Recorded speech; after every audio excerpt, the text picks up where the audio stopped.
El sol apenas despuntaba en el horizonte madrileño cuando Fernando Torres, sentado en el comedor de su casa, recibió la noticia que le heló la sangre. Era el 3 de julio de 2025, y su teléfono vibró con un mensaje de un antiguo compañero del Liverpool. «¿Has oído lo de Diogo Jota? Accidente en Zamora». «No lo puedo creer». Torres, con el café aún humeante frente a él, sintió un nudo en el estómago. Abrió las noticias en su móvil y allí estaba, en letras crudas y despiadadas: Diogo Jota y su hermano André fallecen en un trágico accidente en la A52. Marca, El País, A Bola, todos confirmaban lo mismo. El coche en el que viajaban los hermanos, un vehículo que se dirigía desde Portugal hacia España, había perdido el control en el kilómetro 65, cerca de Palacios de Sanabria, y tras volcar se incendió en una bola de fuego implacable. No hubo supervivientes. Torres dejó caer el teléfono sobre la mesa, sus manos temblando. Jota, el delantero vibrante que había iluminado Anfield con su garra, el amigo que apenas 11 días antes celebraba su boda con Rute Cardoso en un idílico pueblo portugués, ya no estaba. La mente de Torres se nubló con imágenes de Jota. Su sonrisa pícara tras marcar un gol, sus bromas en el vestuario, su humildad que desarmaba a cualquiera. No podía ser verdad. Pero lo era. Sin pensarlo 2 veces, Torres se levantó, tomó su chaqueta y llamó a su asistente. «Necesito un vuelo a Oporto. Ahora». Mientras conducía hacia el aeropuerto de Barajas, su mente era un torbellino. Recordó la boda de Jota, el 22 de junio, de la que había visto fotos en las redes sociales. Rute, radiante en un vestido blanco que parecía flotar, y Jota, con un traje impecable, mirando a su esposa, con una devoción que trascendía las imágenes. Habían celebrado en un viñedo cerca de Porto, rodeados de familia, amigos y algunos compañeros de Liverpool. Torres no pudo asistir, ocupado con sus responsabilidades como entrenador de las categorías juveniles del Atlético de Madrid, pero había enviado un mensaje. «Felicidades, amigo. Que la vida os sonría siempre». Ahora, esas palabras resonaban como un eco cruel. La vida no había sonreído. La vida se había detenido, abruptamente, en una carretera de Zamora. El vuelo a Oporto fue un borrón. Torres, sentado junto a la ventanilla, miraba las nubes sin verlas, perdido en sus pensamientos. Jota tenía 28 años, en la cima de su carrera. Había jugado 182 partidos con el Liverpool, marcando 65 goles y dando 26 asistencias. Había levantado la Premier League 2024-25, la FA Cup 2021-22, 2 copas de la Liga. Con Portugal, había conquistado la UEFA Nations League en 2019 y 2025, acumulando 49 partidos y 14 goles. Pero más allá de los números, Jota era un alma generosa, un padre devoto de sus 2 hijos, Dinis, de 4 años, y un pequeño de apenas 2, nacido en 2023. Era un hombre que, tras cada partido, corría a abrazar a Rute en las gradas, sin importar si había marcado o no. Torres cerró los ojos, intentando contener las lágrimas. No era justo. Nadie merecía irse así, y menos alguien que vivía con tanta pasión. Al aterrizar en Oporto, el aire húmedo del Atlántico lo recibió como un abrazo frío. Un coche lo esperaba para llevarlo directamente a la iglesia donde se celebraría el funeral, en un pequeño pueblo a las afueras de la ciudad, el hogar natal de Jota. Mientras el vehículo serpenteaba por carreteras flanqueadas de pinos, Torres sintió el peso de lo que estaba por venir. No era solo un funeral, era el adiós a un amigo, a un compañero, a un símbolo. Al llegar, la escena lo golpeó como un puñetazo. La iglesia, de piedra antigua y campanario modesto, estaba rodeada de una multitud silenciosa. Cientos de personas familiares, vecinos, aficionados, se congregaban en respetuoso silencio, muchos con bufandas del Liverpool o de la selección portuguesa.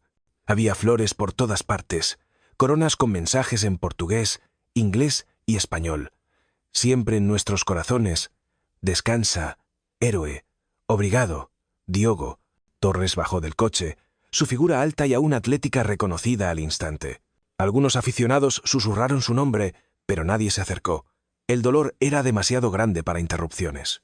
Dentro de la iglesia, el ambiente era asfixiante, no por el calor, sino por la tristeza que impregnaba cada rincón. El ataúd de Jota cubierto con la bandera portuguesa y una bufanda del Liverpool, descansaba frente al altar. A su lado, otro ataúd más pequeño, el de André, su hermano de 26 años, también futbolista, que jugaba en el Penafiel. Torres sintió un escalofrío al pensar en la madre de ambos, que había perdido a 2 hijos en un instante. Buscó a Rute con la mirada y la encontró en la primera fila, vestida de negro, con los ojos enrojecidos, pero sosteniendo con dignidad a sus 2 pequeños. Dinis, el mayor, miraba confundido, mientras el menor dormía en sus brazos. Torres quiso acercarse, pero algo lo detuvo. No había palabras para consolar tanto dolor. Los bancos estaban llenos de rostros conocidos. Jürgen Klopp, el exentrenador del Liverpool, estaba allí, con la cabeza gacha, visiblemente afectado. Virgil van Dijk y Mohamed Salah, compañeros actuales de Jota, permanecían en silencio, sus rostros endurecidos por el esfuerzo de contener las emociones. Cristiano Ronaldo, una leyenda viva de Portugal, había volado desde Arabia Saudí para rendir homenaje. Había también jugadores de otros clubes, Bernardo Silva, Rúben Díaz, incluso algunos rivales de la Premier como Kevin De Bruyne. La presencia de tantas figuras subrayaba la magnitud de la pérdida, pero también la universalidad del respeto que Jota inspiraba. Torres tomó asiento en un banco lateral, sintiendo el peso de cada mirada, cada suspiro. La ceremonia comenzó con un sacerdote que con voz temblorosa habló de la fe, de la vida efímera, de la luz que Jota había dejado en el mundo. Pero para Torres, las palabras apenas penetraban. Su mente estaba en Anfield, en los entrenamientos, en las charlas con Jota, sobre tácticas, sobre la vida. Cuando llegó el momento de los discursos, Rute pidió hablar. Su voz, aunque quebrada, tenía una fuerza que silenció a todos. Habló de Diogo como esposo, como padre, como el hombre que siempre llegaba a casa con una sonrisa, incluso tras una derrota. Él vivía por el fútbol, pero también por nosotros, dijo, acariciando la cabeza de Dinis. No sé cómo seguiremos, pero lo haremos por él. La iglesia entera contuvo el aliento, y Torres sintió un nudo en la garganta. Luego, Klopp se levantó, contando cómo Jota, con su ética de trabajo incansable, había cambiado al Liverpool. Era un guerrero, pero también un caballero, dijo, antes de romper en llanto. Finalmente, Torres fue invitado a hablar. No lo había planeado, pero no pudo negarse. Subió al púlpito, sus manos apretando el borde del atril. Conocí a Diogo cuando era un joven lleno de sueños, comenzó, su voz grave resonando en la iglesia. Llegó al Liverpool con hambre, con esa chispa que todos reconocíamos. No solo era un gran jugador, era un gran hombre. Me enseñó que la humildad y el talento pueden ir de la mano. Hace apenas unas semanas celebraba su boda, planeaba un futuro con Rute, con sus hijos. Hoy estamos aquí diciendo adiós, pero no lo olvidaremos. Diogo vivirá en cada gol que celebremos, en cada niño que sueñe con jugar como él. Torres hizo una pausa, mirando el ataúd. Descansa, amigo. Gracias por todo. Al bajar, sintió las manos de Salah y Van Dijk en sus hombros, un gesto silencioso de apoyo. La ceremonia continuó con cánticos y oraciones, pero Torres apenas los percibía. Su mente estaba atrapada en la imagen de Jota corriendo por la banda, en su risa, en su forma de animar a todos, incluso en los peores días. Cuando el funeral terminó, la multitud salió lentamente hacia el cementerio cercano, donde Jota y André serían enterrados. Torres caminó entre ellos, sintiendo el peso de cada paso. Al pasar junto a Rute, ella lo miró, y sin decir nada le apretó la mano. Fue suficiente. En ese gesto, Torres sintió la promesa tácita de seguir adelante, de honrar a Jota, no solo en el fútbol, sino en la vida. El cielo sobre Porto se tiñó de gris, cuando los ataúdes descendieron. Los aficionados, reunidos fuera del cementerio, comenzaron a cantar You'll Never Walk Alone, el himno del Liverpool, en un coro que resonó como un lamento y un homenaje. Torres, de pie junto a Klopp y Ronaldo, dejó que las lágrimas cayeran por fin. Jota se había ido, pero su luz, como dijo el sacerdote, seguiría brillando. Y él, Fernando Torres, llevaría esa luz consigo, en cada entrenamiento, en cada joven al que guiara, en cada recuerdo de un amigo que el mundo nunca olvidaría.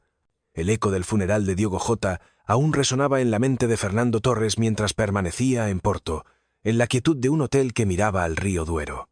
La ciudad, con sus calles empedradas y sus azulejos relucientes parecía detenida en el tiempo, como si también llorara la pérdida de uno de sus hijos más queridos. Torres, sentado junto a la ventana, sostenía un vaso de agua mineral, incapaz de tocar el viño verde que le habían ofrecido. No era momento para beber. Su corazón estaba demasiado pesado, su mente atrapada en un carrusel de recuerdos que lo llevaban de vuelta a los días en que conoció a Jota, a los instantes que, sin saberlo entonces, forjarían un vínculo especial entre ellos. Estos momentos, ahora teñidos de una melancolía insoportable, eran lo que lo mantenían despierto, lo que lo obligaban a revisitar cada conversación, cada risa, cada mirada de complicidad con el joven portugués que había dejado una huella imborrable en su vida.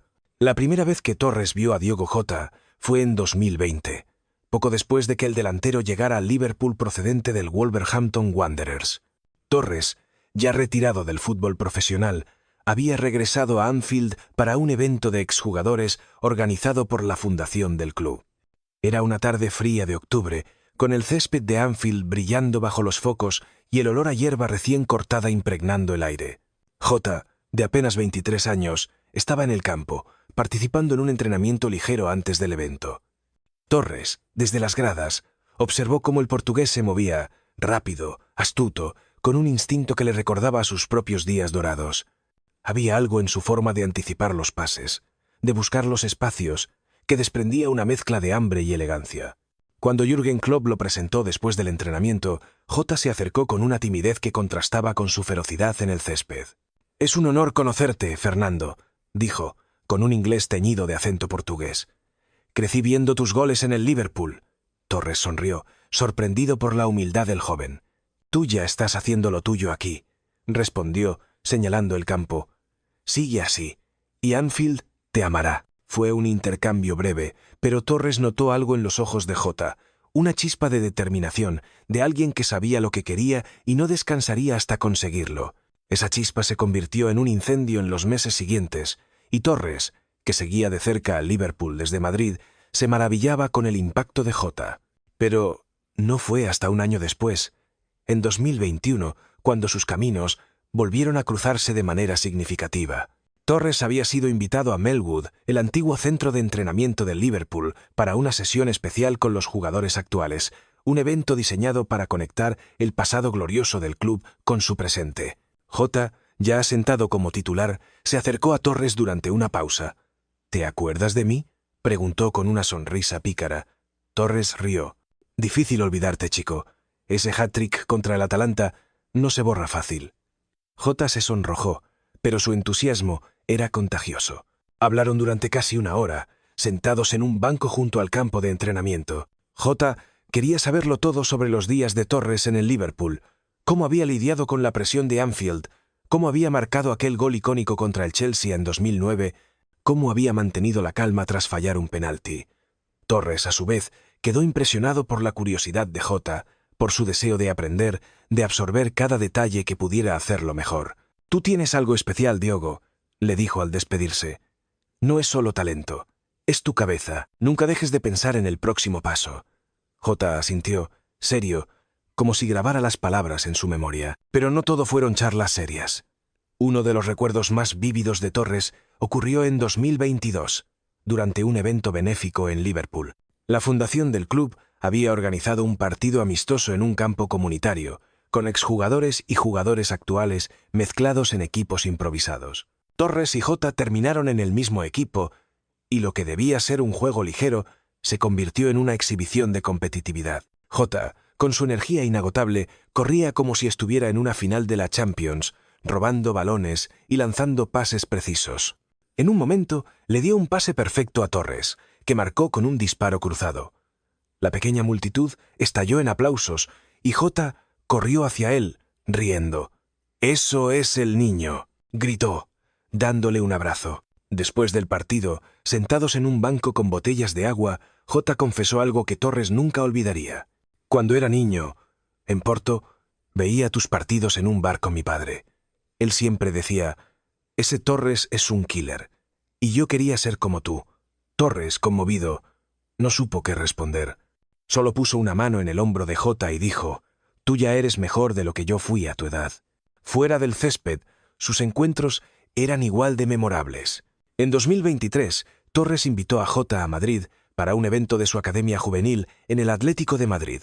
Jota, que estaba de paso en España, tras un partido internacional, aceptó de inmediato. Pasaron una tarde con los jóvenes jugadores, dando consejos, firmando camisetas y jugando un partidillo informal. Los chicos, de entre 12 y 15 años, miraban a Jota con ojos de adoración, fascinados por su cercanía. Uno de ellos, un delantero flacucho con brackets, le preguntó cómo superar el miedo a fallar un gol claro. Jota, arrodillándose para estar a su altura, respondió: «Fallas, y luego lo intentas otra vez. El miedo no te hace peor, te hace humano». Torres, observando desde un lado, sintió un orgullo casi paternal.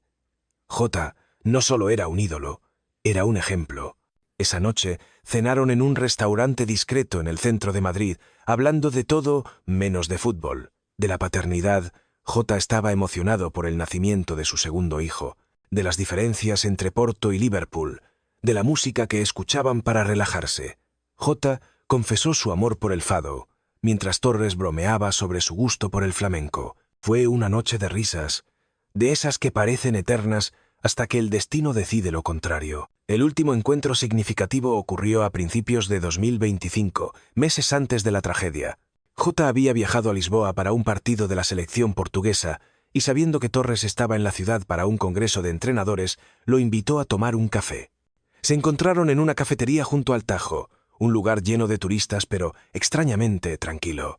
Jota, con una sudadera del Liverpool y gafas de sol, parecía relajado, casi despreocupado. Habló de su reciente renovación con el Liverpool, de sus planes para llevar a Rute y los niños a unas vacaciones en Madeira, de su sueño de ganar la Champions.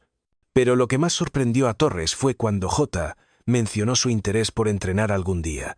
«Tú lo haces con los chicos del Atlético, ¿no? Creo que me gustaría eso, enseñar a los pequeños a amar el juego como nosotros». Torres lo miró, impresionado. «Serías bueno, Diogo. Tienes el don de conectar». Jota sonrió, pero había una sombra en su mirada, como si presintiera algo. Torres no lo notó entonces, pero ahora, en la soledad de su habitación en Porto, ese momento lo atormentaba. ¿Había algo que pudo haber dicho? ¿Algo que pudo haber hecho? Mientras el río Duero reflejaba las luces de la ciudad, Torres dejó el vaso de agua y cerró los ojos. Cada recuerdo de Jota era un tesoro, y al mismo tiempo una daga. Habían compartido entrenamientos, risas, sueños. Jota había sido más que un colega, había sido un amigo, un reflejo de lo que Torres había sido en su juventud, pero con una luz propia, inconfundible. Ahora esa luz se había apagado, pero los momentos que vivieron juntos seguían vivos, grabados en la memoria de Torres, como un tatuaje imborrable. Se prometió a sí mismo que contaría estas historias, que le hablaría a sus jóvenes jugadores del Atlético sobre el portugués, que nunca se rendía, que amaba el fútbol con el corazón y la cabeza. Porque aunque Jota ya no estaba, su espíritu en cada pase, en cada gol, en cada sonrisa seguiría corriendo por los campos del mundo. La ciudad de Porto, aún envuelta en el luto por la pérdida de Diogo Jota, parecía susurrar su nombre en cada rincón. En los cafés donde los aficionados debatían sus goles, en los murales improvisados que empezaban a aparecer en las paredes, en el silencio reverente de los estadios que habían sido testigos de su magia. Fernando Torres, al dejar la ciudad tras el funeral, llevaba consigo no solo el dolor de la despedida, sino también la certeza de que Jota había sido mucho más que un amigo o un compañero. Había sido un fenómeno, un talento que transformó el fútbol con su intensidad y su inteligencia. Un hombre cuya carrera, aunque truncada, dejó una huella imborrable en el deporte que amaba. Mientras el avión despegaba rumbo a Madrid, Torres cerró los ojos, no para recordar los momentos compartidos, sino para reconstruir la trayectoria de Jota desde sus humildes comienzos en Portugal hasta su consagración como uno de los grandes del fútbol mundial. Esa historia, llena de esfuerzo, gloria y humanidad, merecía ser contada, no como un lamento, sino como un canto a lo que Jota logró y a lo que inspirará por siempre. Diogo Jota nació el 4 de diciembre de 1996 en Masarelos, un barrio de Porto donde el fútbol era más que un juego, era una forma de vida. Hijo de una familia trabajadora, Jota creció pateando balones en las calles estrechas y los campos improvisados del norte de Portugal. Su padre, Joaquim, un electricista apasionado por el FC Porto, lo llevaba cada fin de semana a ver partidos en un bar local, donde el pequeño Diogo absorbía los movimientos de los delanteros con una atención casi sobrenatural. A los 9 años, ingresó en las categorías inferiores del Gondomar, un club modesto, donde su talento ya despuntaba. Era pequeño, delgado, pero tenía una velocidad endiablada y un instinto para el gol que dejaba boquiabiertos a sus entrenadores. En 2013, con apenas 16 años, dio el salto al Paços de Ferreira, un equipo de la Primera Liga portuguesa. Allí, en la temporada 2014-15, debutó como profesional, marcando 2 goles y dando 4 asistencias en 10 partidos. Su estilo ágil, directo, con un toque de descaro llamó la atención de los ojeadores, y en 2016 el FC Porto, el gigante de su ciudad natal, lo fichó. Para Jota, jugar en el Estadio do Dragão era un sueño de infancia, pero también una prueba de fuego. En su única temporada con los Dragones, marcó 8 goles en 27 partidos, mostrando una madurez que desmentía su edad. Sin embargo, la competencia en el Porto era feroz, y Jota, con su ambición insaciable, sabía que necesitaba un escenario más grande para brillar. Ese escenario llegó en 2017, cuando el Wolverhampton Wanderers, entonces en la Championship inglesa, lo fichó cedido desde el Atlético de Madrid, que había adquirido sus derechos, pero no lo integró en su plantilla. En Wolves, bajo la dirección de Nuno Espírito Santo, Jota encontró su hogar. En la temporada 2017-18 fue una pieza clave en el ascenso del club a la Premier League, marcando 17 goles y dando 5 asistencias en 44 partidos.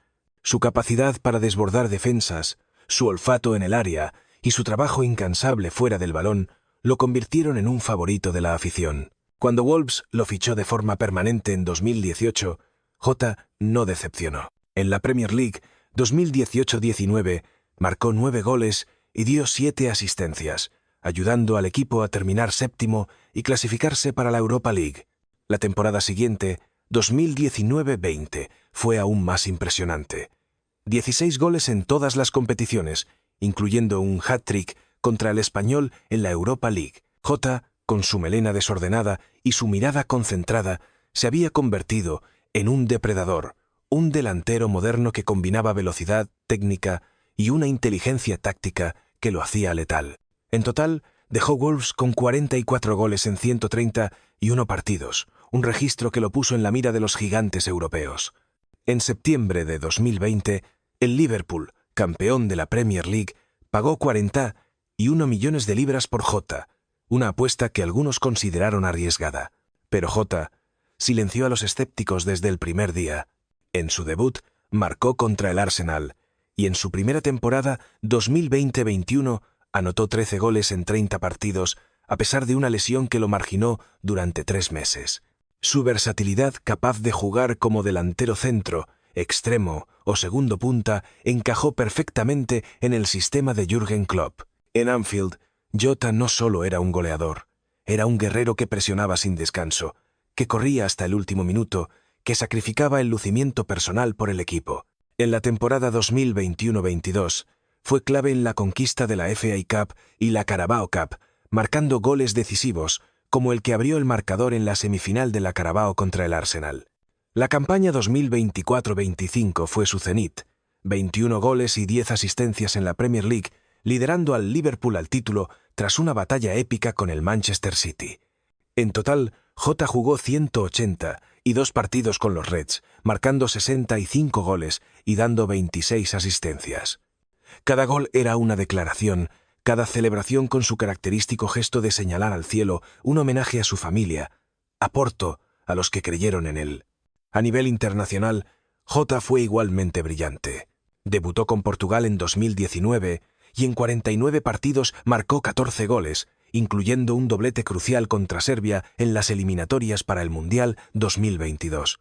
Fue parte del equipo que ganó la UEFA Nations League en 2019 y en 2025, ya como titular indiscutible, levantó el trofeo nuevamente, asistiendo en la final contra Francia. Su conexión con Cristiano Ronaldo, a quien admiraba desde niño, era evidente en el campo, donde Jota asumía el rol de complemento perfecto, sacrificado, pero letal, cuando la ocasión lo requería. Fuera del terreno, su humildad lo hacía querido por todos. En una entrevista tras la Nations League 2025, dijo: «Juego por mi país, por mi familia, por los niños que sueñan como yo soñé. El fútbol es más grande que uno mismo». Esas palabras resonarían tras su muerte, convertidas en un mantra para quienes lo admiraban. Pero Jota no era solo un futbolista. Fuera del campo, su vida estaba centrada en Rute Cardoso, su amor desde la adolescencia, y sus 2 hijos, Dinis, nacido en 2021, y un segundo varón, nacido en 2023. En Porto era conocido por su trabajo con asociaciones benéficas, especialmente aquellas que apoyaban a niños en situación de vulnerabilidad. Financió la construcción de un campo de fútbol en Masarelos, donde él mismo jugaba de pequeño, y cada verano organizaba clínicas gratuitas para jóvenes. «Quiero que tengan las oportunidades que yo no tuve», decía. En Liverpool, su integración con la comunidad era igual de profunda. Visitaba hospitales infantiles, participaba en campañas contra el racismo y siempre tenía tiempo para firmar autógrafos, incluso bajo la lluvia. Rute, en una publicación de Instagram tras su boda el 22 de junio de 2025, lo describió como «mi héroe en el campo y en casa». Esa dualidad estrella global, pero hombre sencillo, era el núcleo de su legado. Cuando la noticia de su muerte en la A50 y 2 cerca de Zamora se extendió el 3 de julio de 2025, el mundo del fútbol se paralizó. Liverpool anunció un minuto de silencio para su próximo partido y Anfield planeó un homenaje permanente, con una placa en la COP que diría «Diogo Jota, siempre nuestro». La Federación Portuguesa de Fútbol propuso un tributo nacional, y clubes de todo el mundo, desde el Porto hasta el Manchester United, enviaron condolencias.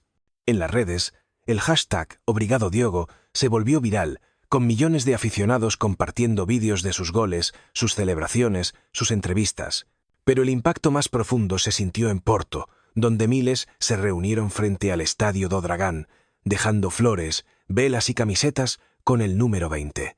En Masarelos, los niños del campo que Jota había construido jugaron un partido en su honor, prometiendo jugar como él, sin miedo. Torres, al aterrizar en Madrid, supo que la carrera de Jota no era solo una lista de goles y trofeos. Era la historia de un chico que soñó grande, que trabajó sin descanso, que amó con todo su corazón. Era un recordatorio de por qué el fútbol importa, porque une, inspira, trasciende. Jota, con apenas 28 años, había vivido una vida plena, y aunque su muerte era una tragedia, su legado en Porto, en Liverpool, en cada niño que pateaba un balón, seguiría vivo. Torres, al volver a su academia, decidió dedicar su próximo entrenamiento a Jota, contando a sus chicos la historia de un hombre que demostró que los sueños, con esfuerzo, se hacen realidad.